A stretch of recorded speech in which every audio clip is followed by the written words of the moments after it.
નમસ્કાર મિત્રો, જય શ્રી કૃષ્ણ, જય માતાજી, હર હર મહાદેવ. કેમ છો બધા? સ્વાગત છે તમારું અમારા યુટ્યુબ ચેનલની અંદર. અને જો આજે વાર શનિવાર છે અને અમે લોકો અત્યારે આવ્યા છીએ દાઢેવાળી ગામમાં આશ્રમ છે ત્યાં ખોડિયારમાંનો, અને ત્યાં પહોંચ્યા છીએ. પરમથી કાલે ગુરુ પૂનમ છે, હવે અહીંયા આવ્યા છીએ ગુરુ પૂનમ માટે. અને અત્યારે જો વરસાદ સવારનો ચાલુ થઈ ગયો છે, પણ હું તમને પહેલાં ખોડલના દર્શન કરાવું, પછી તમને એનું વાતાવરણ બતાવ્યું છે. વરસાદ સારો એવો ચાલુ છે, તમે પેલા અહીંના માતાજીના દર્શન કરાવું. આમાં ખોડિયારના દર્શન છે, સાક્ષાત સ્વરૂપ અહીં બિરાજમાન છે. જો માતાજીનું સ્વરૂપ. જય મા ખોડિયાર. અને અહીંનો આ પરિસર છે, આશ્રમ છે આ બધો, તમે જોઈ લો. આશ્રમ છે. અમે લોકો જે સવારમાં પહોંચ્યા, લગભગ સમય તો મોડું થઈ ગયું હતું ઘણો ખરો. અને આ બધું એનું છે, વરસાદ ચાલુ છે અત્યારે અહીંયા ડુંગરાની અંદર. અમે લોકો જો સ્નાન ને બધું પતાવ્યું અને હવે ભગવાનની પૂજા કરવાની છે, એટલે અમે લોકો આવ્યા છીએ. બાપુની રજા લીધી, કારણ કે અમારે સૂતક લાગે એટલે ન અવાય, પણ બાપુએ કીધું અહીંયા એવું કાંઈ છે નહીં, દર્શન કરો તમે તારે, એટલે દર્શન કરવા આવ્યા છીએ. અને બસ હવે ભગવાનની થોડી પૂજા કરશું, પછી કાંઈ સેવા કાર્ય હશે એ કરશું બધું. બાકી અહીંયા જો તમે દર્શન, તમને ગામ આખું બતાડું કે ગામ કેવું દેખાય છે અહીંથી. આ ડુંગરાને એવું બધું છે, બહુ જબરજસ્ત લોકેશન. આમ જોવામાં પણ બહુ સારું છે. આમ જંગલ જ કહેવાય એક પ્રકારનું અહીંયા. અહીંથી આ બધા ડુંગરા છે. તો ચાલો હવે હું મારી પૂજા કરી લઉં, પછી આપણે કંઈક સેવા કરી હશે કંઈક કરશું, નગર બાપુ પાસે બેઠશું. આમ તો છે બધા, છતાં આપણાથી જે કાંઈ યોગ્ય બનશે એટલે ટ્રાય કરશું. પેલા આપણે પૂજા હું મારી કરી લઉં. તો મિત્રો અત્યારે જો 4 વાગ્યા જેવું આવ્યા છે અને વરસાદ ચાલુ છે અહીંયા ફૂલ. અને અમે જો અહીંયા ટેમ્પરેચર આવું બધું બનાવ્યું છે ને અહીંયા ભગવાન માતાજીનો પ્રસાદ બનવાનો ચાલુ થઈ ગયો છે. પહેલાં શરૂઆત કરી છે ગાંઠિયા બનાવવાની. ઝારાના ગાંઠિયા અત્યારે ચાલુ થઈ ગયા છે અને ઝીણો ઝીણો વરસાદ ચાલુ છે. અમે લોકો બેઠા છે ગુરુ પૂર્ણિમા, અહીંયા આવ્યા છે ગુરુના આશીર્વાદ લેવા. મારા શાળાના અમે બધા સામે માતાજીનું મંદિર છે, સવારમાં તમને દર્શન કરાવ્યા હતા એ. અને વાતાવરણ પણ બહુ સારું ગામડાનું અત્યારે, મજા આવે એવું છે. અમે ગરમા ગરમ પાછા ગાંઠિયા નીકળે છે, એટલે એની સુગંધ જ પાછી ઓર હોય પાછી. તો મિત્રો જો અહીંયા સાંજનો સમય થઈ ગયો છે અને આરતીનો પણ સમય થઈ ગયો છે, એટલે આગળ અહીંયા માતાજીની આરતી થશે. અને અહીંયા તો અત્યારે મસ્ત વાતાવરણ છે જોવા જેવું. અત્યારે ચારે બાજુ જોવો જંગલનું વાતાવરણ. કદાચ અહીંયા રાતના સિંહ પણ આવે છે. અને આવી રીતે આ ગામ છે, બહુ નાનું ગામ છે પણ બહુ સારું એવું ગામ છે. એટલે એવું બધું છે. જો અમારા આ ભાઈ, આ દાદા ઉતારવાના છે આરતી. શું નામ છે દાદા તમારું? ગૌરંગ. તો ત્રિવેદી જ છો એમ ને? અમે ત્રિવેદી જ છીએ. એટલે અહીંયા બાપુની સાથે જ રહે છે અહીંયા, અને પોતે જ ભાઈ આરતી ઉતારવાના છે. લાગડી તમને માતાજીના દર્શન કરાવીશ, પછી આપણે પ્રસાદનું જે કાંઈ હશે કાર્યક્રમ આગળ આપણે જોશું. અને પછી અત્યારે અહીંનો કાર્યક્રમ પૂરો થાય એટલે તમને હું સુરતનો બધું કાર્યક્રમ બતાડીશ, કારણ કે સુરતની અંદર હવે આજે છઠ્ઠી છે, એટલે ત્યાંની વિધિ તમને બધું જાગુની બતાડશે. આજે શું નામ રાખવાના છે એ પણ તમને બધું બતાડશે, એટલે પછી તમને એ પણ ત્યાંનું બધું બતાડીશ એવી રીતે. જો મારા બેન એટલે એવું છે. સારું, ચાલો પેલા આપણે આરતીના દર્શન કરી લઈએ, પછી આપણે ત્યાં સુરતનું તમને આપણે જે કાંઈ હશે કાર્યક્રમ એ તમને બધા એના મળાવીશ બધાને, અને જે કાંઈ વિધિ હશે એ બધું બતાડીશ તમને. જાગુ ત્યાંનું બતાડશે.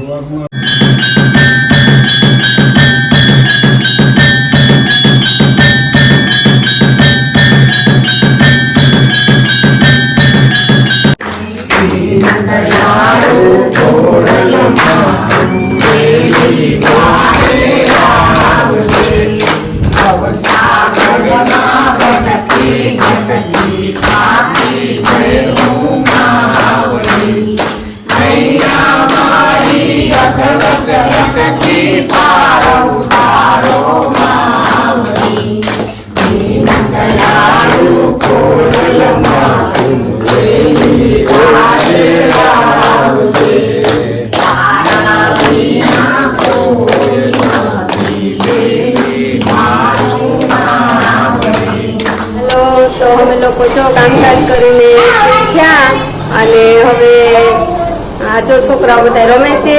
અને અમારે છઠ્ઠી દિવસે અમે સૂર્યનારાયણને વધાવવાનું હોય. છઠ્ઠી દિવસે તમારે ક્યારે હોય તમે કોમેન્ટમાં કહેજો. હવે ચાહે સૂર્ય વધારવા, દૂધી ચાહે હમણાં સૂર્ય વધારવા, તો તમે લોકો કોમેન્ટમાં કહેજો. કે તમે ક્યારે સૂર્ય વધાવો. અમારે તો છઠ્ઠી દિવસે હોય અને આજ કંઈક આવું વાતાવરણ છે તડકાનું.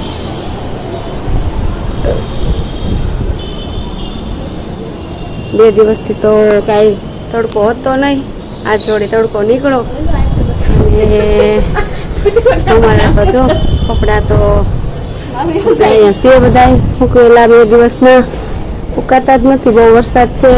તો પછી આસ્થાન દૂરવા હવે તૈયાર થઈ ગઈ છે, એને ટ્યુશનનો જવાનો ટાઈમ થઈ ગયો ને એટલે જો દૂરવા એ તૈયાર થઈ ગઈ. અરે આસ્થા બેન તૈયાર થઈ ગઈ છે. આસ્થા આમ જો તો ઊભી થતા આસ્થા ટ્યુશનમાં જાય છે અને આસ્થા અને છઠ્ઠીમાં તૈયાર થઈ ગઈ છે, કેમ કે આવે ને તો ત્યાં અમારી છઠ્ઠી થશે ને, છઠ્ઠીની પૂજા. તો આસ્થાબેન તૈયાર થઈ ગયા. અત્યારે હાનનો ટાઈમ થઈ ગયો છે અને અમે બનાવી છીએ રસોઈ, કેમ કે હાનના પછી આ તો છઠ્ઠીનું કામ છે એટલે રસોઈ વહેલા બનાવી નાખી. આસ્થા દોરવા ગયું ટ્યુશનમાં અને હું જો આ લાપસીની તૈયારી કરું છું. આ બાજુ લાપસી બનાવવાની, મગ અને માસી બનાવે છે શાક બટેટાનું, અને કોમલ ભાભી બાંધે છે લોટ. તો અમે બધા રસોઈની તૈયારી કરી છે. તો હવે સાંજના વાગી ગયા છે 7:30 અને અમારા લોકોને જો રસોઈ બધી બની ગઈ છે અને છઠ્ઠીની બધી તૈયારી કરી છે. અને મેં પહેરી છે સાડી અને જો આ બાજુ અમારે રસોઈ બની ગઈ છે. લાપસી, કઢી, મગ, શાક, ભાત અને લોટ બંધાઈ ગયો. બધી રસોઈ બની ગઈ છે અને અમે લોકો હવે કરી છે તૈયારી. તો હવે અમે લોકો છઠ્ઠીની તૈયારી કરી છે. હવે અમારા ચોકાના ભાઈ તૈયાર થઈ ગયા, એની મમ્મી તૈયાર થાય છે અને અમે લોકો તો તૈયાર થઈ જ ગયા. તો જો મારા કાનાને તૈયાર કરું છું. કાનાભાઈ તૈયાર થઈ ગયા પણ નિંદરમાં છે. થોડીક વાર આમ રહીને તો અમારી પૂજા થઈ જાય. હે ભાઈ? હા, જય શ્રી કૃષ્ણ કહી દો બધાને. એ ભાઈ તો અમારો કાનો થઈ ગયો તૈયાર. કાનાનું નામ આજે રાખવાનું છે, નામકરણ કરવાનું છે. અને અહીંયા જો આ ગોપીઓ તૈયાર થઈ ગયું. અહીંયા અમારી 2 ગોપીઓ તૈયાર થઈ ગયું, 3. અહીંયા વિદ્યા, અહીંયા આસ્થા દુર્વા અને અહીંયા એના મમ્મી રેડી થઈ ગયા છે. અને આ કોમલ ભાભી, અમે બધા જો તૈયાર થઈ જ ગયા. તો અમારે અહીંયા તૈયારી થઈ ગઈ છે.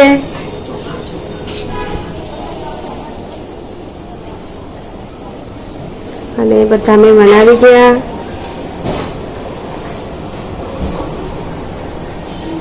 જય શ્રી કૃષ્ણ બધાને. આ છે મારા ફૈજીના દીકરા અને આ એના ઘરના.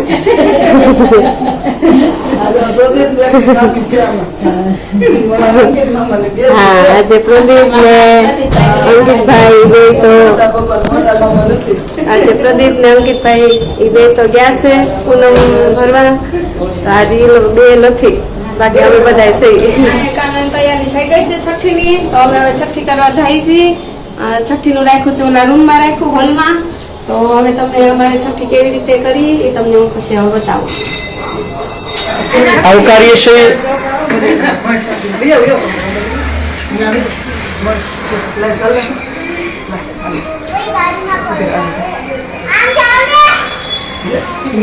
વક્રતુંડ મહાકાય સૂર્યકોટે સમપ્રભ નિર્વિઘ્नं કુરુ મે દેવ સર્વકાર્યેષુ સર્વદા. વિનાયકં ગુરુભાનુ બ્રહ્મા વિષ્ણુ મહેશ્વરા સરસ્વતે પ્રણમ્યાદો સર્વકાર્ય સિદ્ધયે. માં ભગવતી કુળદેવી માના શરણમાં, વિધાતા માના શરણમાં અમારા બાળકને દીર્ઘાયુ આપે એવા વિધાતા માને આપણે પ્રાર્થના કરી. સર્વમંગલ માંગલ્યે શિવે સર્વાત સાધિકે શરણ્યે ત્રંબકે ગૌરી નારાયણી નમોસ્તુતે. શરણાર્ગત દિનાર્થ પરિત્રાણાય પરાયણે સર્વસ્યાર્થે હરે દેવે નારાયણે નમોસ્તુતે. હવે સખીના જે કાંઈ આપણા હિન્દુ ધર્મમાં સંસ્કાર બતાવ્યા છે, સંસ્કાર અહીંયા ચાલુ થાય છે. બસ ભાવથી આપણે આ સંસ્કાર વિધિ નિહાળીએ.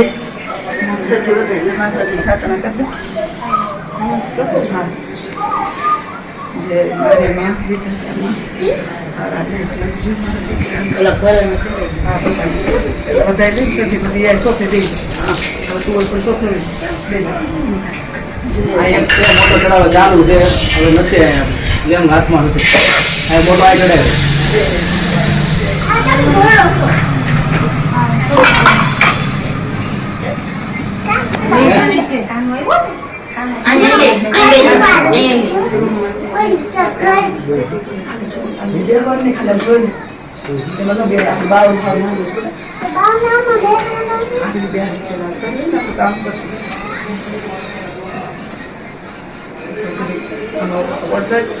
પછી ઘડી કઈ ગોતડી ભૂવા છે કરેણા પહેરાવે બાવને કરેણા પહેરાવો કાનાને. મોટી મમ્મી ઘરેણા કરાવી દે.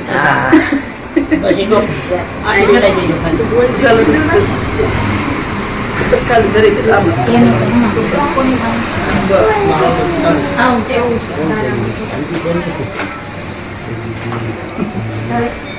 ભગવાનની સીતામાં પેલા પગે લગાડી દે અને પછી છે ને આલુ ગીરો વધારતી.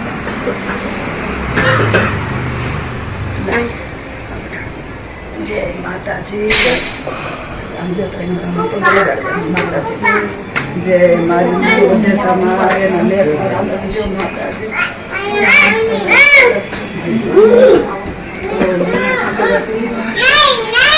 જય વધેતામાં. બસ પછી હવે હરખી ઊભી થવું થાય લાવ્યું લાય પછી હરખું આમ ઉડાઈ જાય. બસ લઈ લેવું ઘડીક આમ જરીક ઉતાર લઈને પછી બસ ઓડાડી દઈએ પાસે.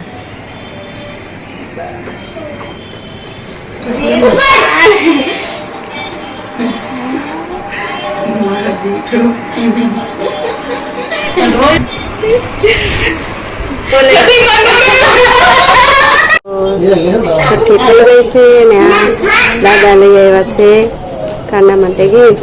તો મિત્રો અત્યારે જો રાતના 11 જેવું થઈ ગયું છે અને અહીંયા અંધારામાં તો કાંઈ દેખાશે નહીં તમને, એવું બધું અંધારું છે. એમાં પાછું ગામડાનું અંધારું એટલે કાંઈ ન જોઈ શકો એવું બધું છે. અને પાછું સિંહનું ઘર છે અહીંયા, પણ કાંઈ અવાજ આવતો નથી અત્યારે એવું બધું છે. અને તમને પણ બહુ આનંદ આવ્યો કારણ કે બધું સુરતનું મેં તમને બતાવ્યું. અમારા ભાઈનું નામ રાખ્યું આજે રુદ્રાક્ષ, તો તમને બધાને બહુ ગમ્યું હશે. અહીંયા પણ બધું આપણે જો ભગવાનની આરતીનું બધું કર્યું ટૂંકમાં બતાવ્યું કારણ કે ત્યાંનો છઠ્ઠીની વિધિ મારે પૂરી તમને બતાડવા હતી. કાલે અહીંયા તમને ગુરુ પૂર્ણિમાનું બધે તમને હું બતાડીશ. તો આજે મારા બ્લોગનું વિરામ આપું છું. કાલે ફરી મળીશું નવી મસ્તી સાથે, નવી વાતો સાથે. તો અમારી ચેનલને તમે લાઈક કરજો, શેર કરજો, સબસ્ક્રાઈબ કરજો. અને હા, કોમેન્ટમાં તમે તમારો જો સહકાર આપજો, પ્રેમ આપજો. અને તમે જો નવા છો અમારી ચેનલ ઉપર તો સબસ્ક્રાઈબ કરવાનું ભૂલતા નહીં. તો આજ માટે એટલું. આવજો. જય શ્રી કૃષ્ણ.